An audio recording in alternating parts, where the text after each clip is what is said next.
Eh bien, salut à tous, aujourd'hui on se retrouve pour une nouvelle vidéo et aujourd'hui ce sera distribution sur cette 206.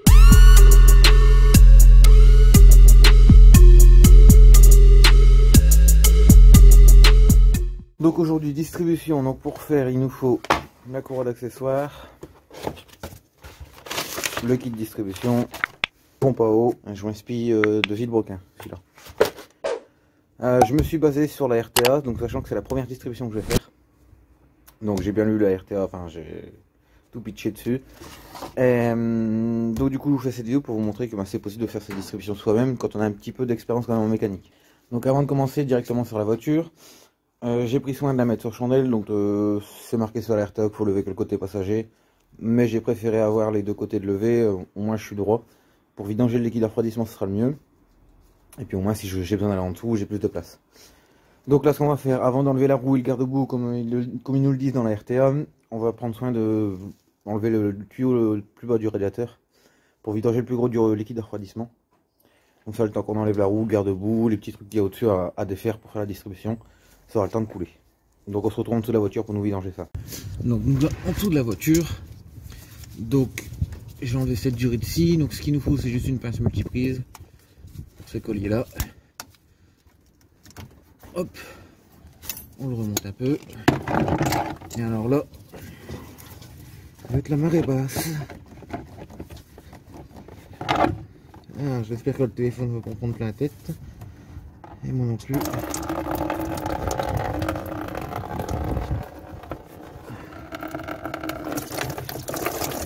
Alors.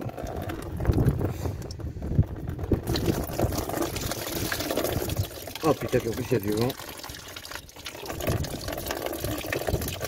Donc voilà, donc on va se reprendre pour le niveau de la roue. Donc au niveau de la roue, donc pour défaire la roue, il nous faut une douille de 17 avec un cliquet ou une clé à choc. Ensuite pour enlever le garde-boue, il va nous falloir une Torx de T20. Et cette, je sais pas comment ça s'appelle, enlever les clips. Allez, c'est parti.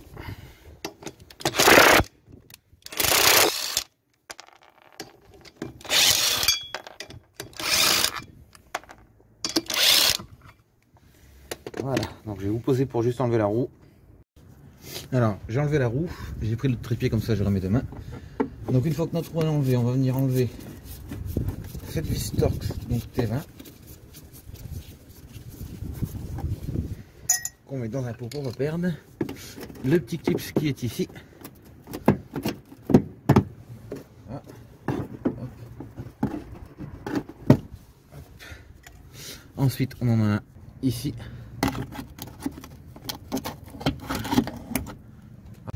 Et ensuite, pour retirer le garde-boue, on a encore deux vis en T20 en dessous au niveau du pare-choc. On en a une ici et celle-ci qui se cache un peu ici.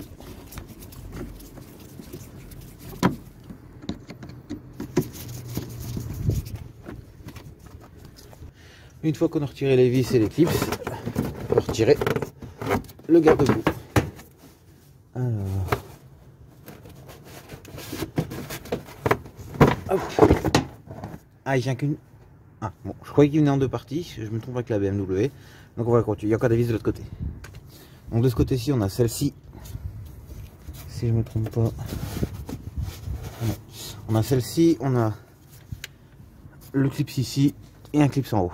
Donc je vais enlever tout ça et je reprends. Donc voilà, il est prêt à tomber. Hop. Et voilà, un garde-boue. Donc maintenant, il va falloir qu'on se fasse de la place ici. Peugeot ont bien fait les choses. Ils nous ont mis une trappe en plastique. Où est-ce qu'on va devoir aller derrière pour faire la distribution. Et c'est rifté.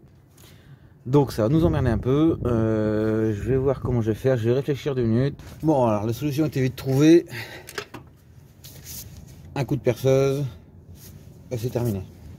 Donc pour le remettre, je verrai bien si j'ai les bons diamètres de rivets. Sinon, je le remettrai plus tard, j'irai en racheter. Donc de ce côté-ci, normalement, on est bon. On a l'accès au niveau de notre poulie. Ce qu'on va faire maintenant, c'est qu'on va aller serre un petit peu de place au-dessus, sans enlever la courroie d'accessoires. Et après on pourra enlever tout ce qui est carter en plastique de distribution, etc.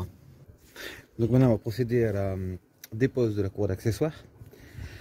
Donc pour ce faire, il nous faut détendre le tendeur qui est juste ici. Et pour le bloquer en position, la petite pige. Donc pour le détendre, alors théoriquement, juste avec cette douille là, ça ne passe plus. Alors je sais, quand j'avais déjà changé le courroie d'accessoires, donc je l'avais fait, c'est peut-être avec l'ancien qui était plus large. Voilà, oui, ça c'est plutôt bien.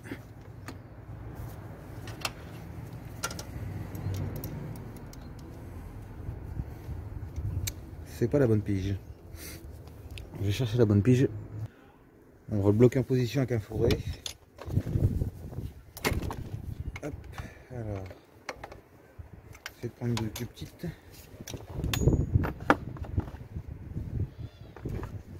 Je vais prendre du 15.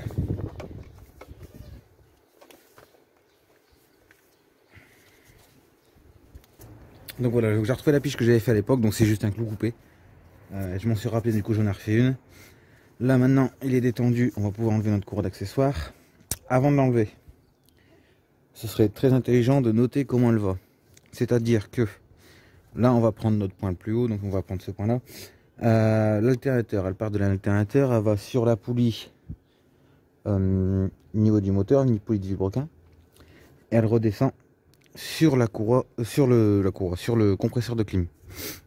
Je vérifie par en dessous. Donc oui, elle part de l'alternateur, elle passe en dessous le tendeur, poulie du vilebrequin et le compresseur de clim. Donc là je viens de comprendre que en même temps, j'avais pas calculé quand j'avais fait la courroie d'accessoires, mais ça doit être une pompe de direction assistée électrique. Vu qu'elle n'est pas branchée, elle n'est pas sur l'accessoire. Hop, la voici. Elle me paraît un peu plus petite que celle que j'ai. Donc à contrôler avant de... Après celle-ci elle n'est pas en mauvais état, elle a que 2 ans. Il n'y a pas de craquelure, il n'y a rien. Donc dans le pire des cas c'est pas la bonne, en revanche je pourrais la remettre.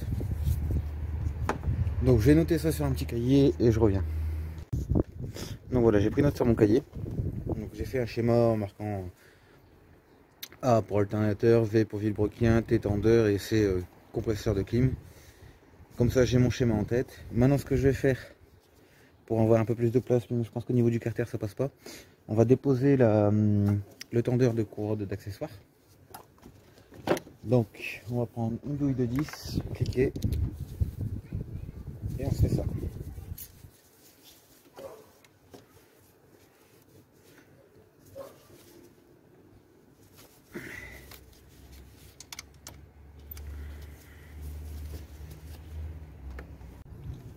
Bon voilà, notre courroie d'accessoires elle est défaite.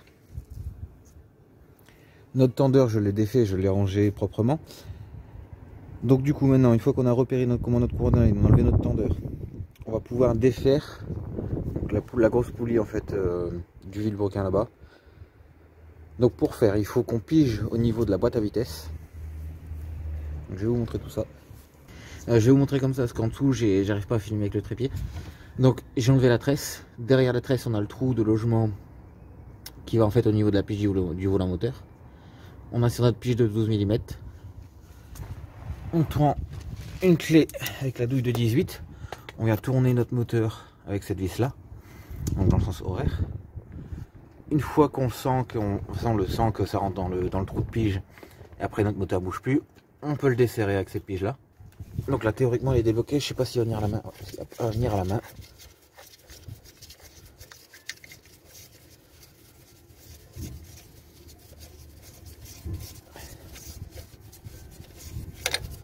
Hop.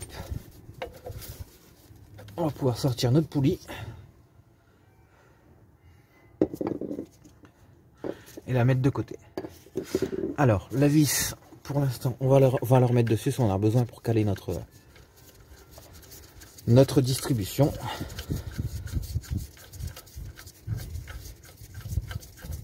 Donc là, je vais remettre la vis en place. Bon, j'ai remis ma vis là-bas, donc là j'ai pu quand même passer le téléphone pour vous montrer. Donc la pige elle se situe ici, c'est le trou de pige là. pour passer notre pige, il faut enlever la tresse. Donc rien de compliqué. Ça c'est du 16. On dévisse, on fait levier pour l'écarter et on sort. Une fois que on a dévissé notre poulie, on peut enlever notre pige. Alors, de deux mains ça ira mieux. Donc voilà, demain j'ai réussi. Donc voici la pige, donc c'est juste un forêt. Après vous pouvez commander les piges spéciales. Avec les forêts ça va aussi bien, hein. Je vois il y en a pas mal qui le font forêt et les distributions sont bien faites, hein. Donc voilà, donc notre pige elle est retirée, maintenant on va pouvoir passer côté distribution. Donc comme je vous disais au début, c'est ma première distribution. Donc là je me sers pour faire cette distribution-ci de la RTA, donc je sais plus si je vous en ai parlé. Donc je vous conseille vraiment si vous devez faire une distribution, même juste sur des manips de frein et tout, il y a tous les coupes de serrage, il y a tout dedans.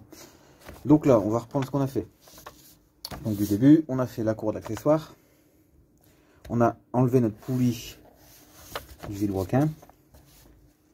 Maintenant, qu'est-ce qu'il nous dit? Alors, enlever, ça c'est fait. Donc, on dépose la vis, hein, écarter le faisceau électrique, tout ça. Maintenant, il faut qu'on dépose l'écarter. Après, on va venir caler la distribution. Alors, maintenant, la suite. On va déposer l'écarter de distribution. Donc, c'est pas serré fort, hein. Donc, le bas et le haut. Donc, je sais pas, ils n'ont pas précisé le sens de... S'il faut faire le bas avant le haut. Je pense pas que ça change quelque chose. Alors, par contre, je sais pas si les vis s'enlèvent.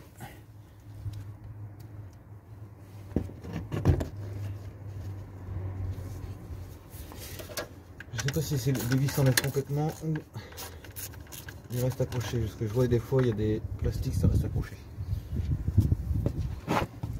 Je vais avancer un petit peu sur le dépose des vis. Et je vais vous montrer une fois que les écarteurs sont par terre où est-ce qu'ils se situent. En fait, ce sera plus simple pour vous. Bon, je vous reprends un peu plus tard. Donc j'ai commencé à déposer un peu les vis de partout. Sauf que pour le carter de distribution du haut, j'ai une vis dans ce creux. Alors dans un creux là-bas. Ma clé passe pas. En fait, le support moteur me gêne. Donc j'ai regardé dans les opérations. Ils disent d'enlever le support moteur bien plus tard. Alors que ça serait beaucoup plus simple de le faire maintenant. Donc c'est ce qu'on va faire. Donc pour retirer notre support moteur, rien de plus simple. On va venir placer le clic sous le moteur. Hop. Ne bouge pas du tout. Alors, on va venir se placer en dessous. On va y mettre une cale.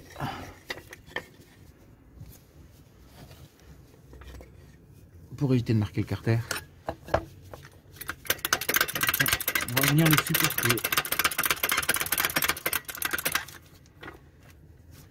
Hop. Alors une fois que notre cric est placé bien comme il faut,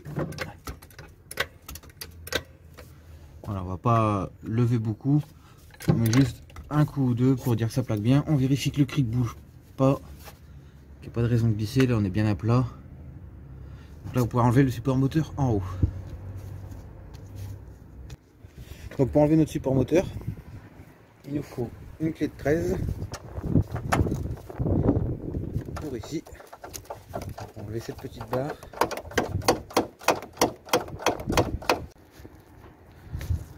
Donc je sais pas si ça filme avant. Donc je disais pour enlever notre support, on va enlever les deux vis de 13 qui tiennent cette patte là de renfort. Enfin, je suppose que c'est un renfort, hein. Hop, notre patte est défaite. Ensuite, on va déjà défaire les vis de Torx. Donc c'est du T50 si je dis pas de bêtises.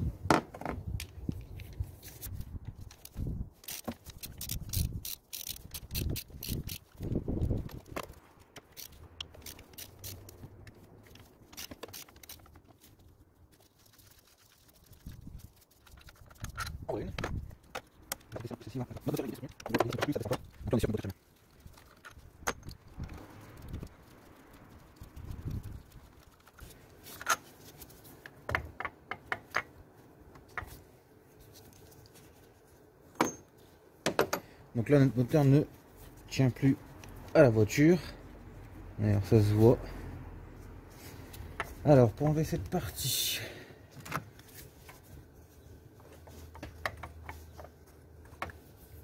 Alors, je vais regarder sur la doc comment on fait déjà, je ne sais plus. Bon, là je suis juste passé avec une clé plate, j'ai réussi à l'avoir. Donc je pense que j'ai eu de la chance, que je vois qu'il n'y a pas de filetage dessus. Donc j'avais essayé de desserrer celui-ci et on essaie de desserrer l'autre. Donc du coup, peut-être pas la meilleure des façons à faire. Donc j'avais juste remis 2 vis pour dire que le support ne bouge pas. On va les renlever tout de suite, ça ne sont pas serrés.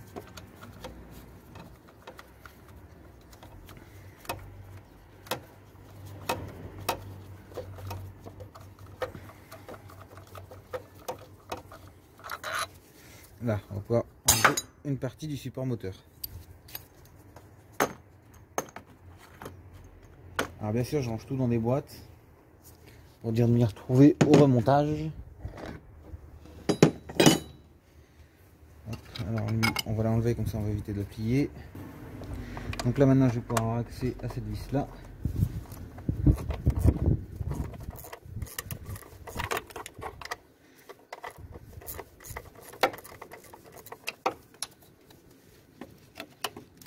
Alors, on va écarter le faisceau.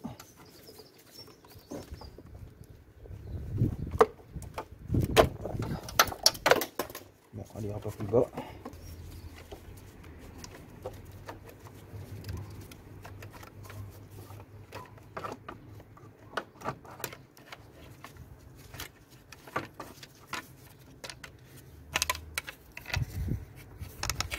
Donc pour notre carter supérieur c'est bon. Donc au niveau des vis on en a une ici au coin en bas. Ces deux là ils sont accessibles depuis là. Et là il faut enlever le support moteur. Donc lui je vais le mettre de côté. Je vais enlever complètement le support moteur. Comme ça en fait on aura plus d'accès. Voilà, surtout quand vous desserrez ça, faites gaffe parce que votre moteur ne tient à rien. À part à votre cric qui est en dessous. Donc on va éviter d'y aller trop brusquement. On va le tenir un peu.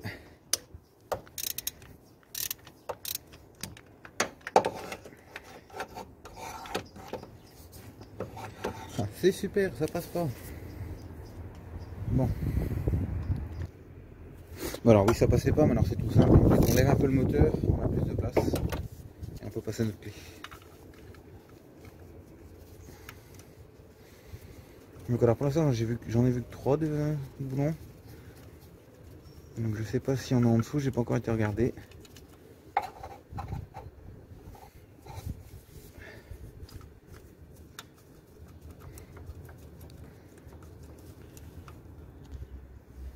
Bon, alors normalement, je vais pouvoir enlever mes 3 vis. Hop.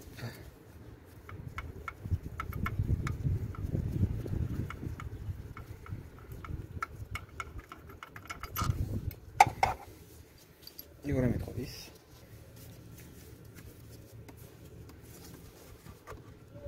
Il doit encore avoir une vis quelque part. Donc je vais vérifier ça. Effectivement, il nous restait bien une vis. Alors.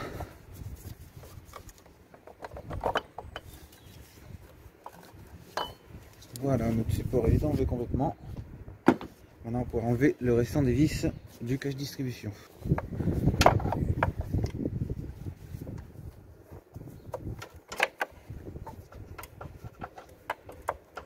Donc voilà notre deuxième partie de carter enlevée. Donc on a 2 vis en dessous du vilebrequin, une vis juste au-dessus au milieu, une vis juste ici et une ici. Donc maintenant qu'on a enlevé nos caches distribution, on va arriver au plus complexe et ouais, à l'endroit où on n'a pas le droit de se tromper. Donc là maintenant on va venir caler notre distribution. Et une fois qu'on aura calé notre distribution, on aura pigé à nos différents endroits. En plus on n'a pas beaucoup avancé.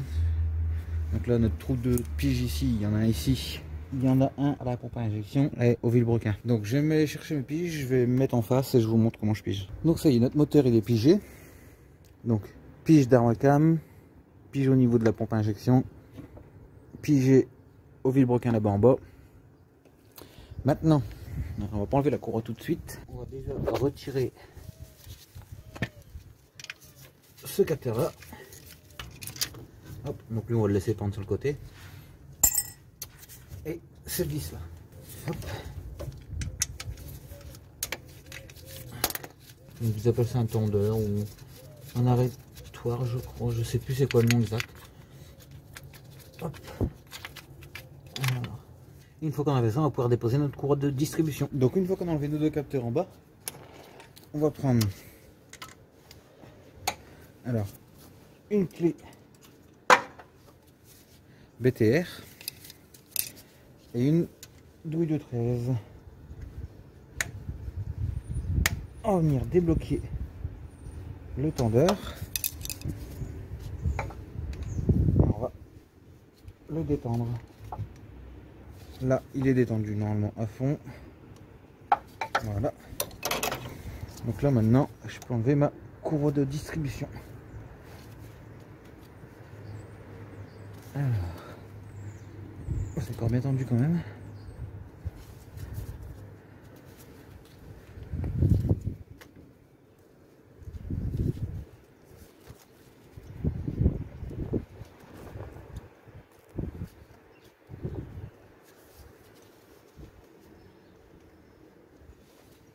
Hop. Hop.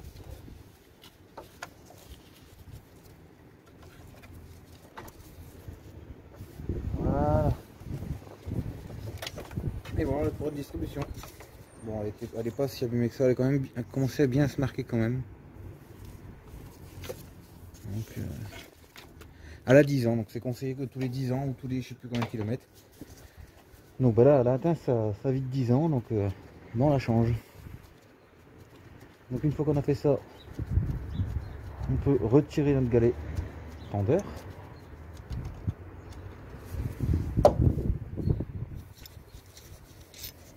Que voici, bon, il est pas dur, il n'y a pas de point de grippe. On voit qu'il y a quand même ici, c'était usé un peu, donc il était temps, enfin, c'était pas trop tard, c'était tout juste le temps de le faire. Maintenant, on va enlever notre galet fou. Alors, hop, dans le bon sens, ça ira mieux.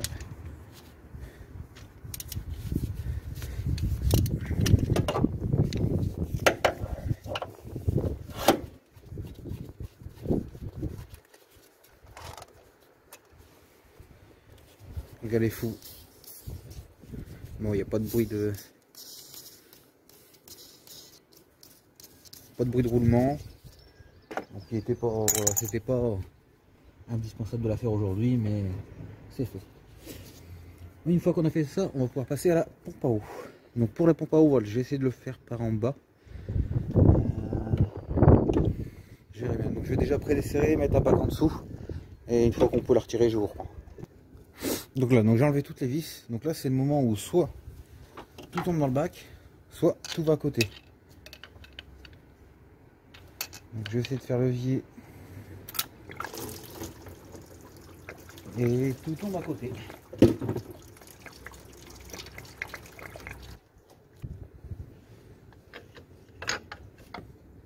Bon, maintenant que tout est bien tombé à côté, on va pouvoir la retirer. Alors, hop. Et voici la pompe à eau. Bon, pareil, elle tourne bien, pas de problème. C'est même pas... C'est de la pâte à joint. Ah non, c'est un joint en métal. Un joint en métal avec de la pâte à joint apparemment.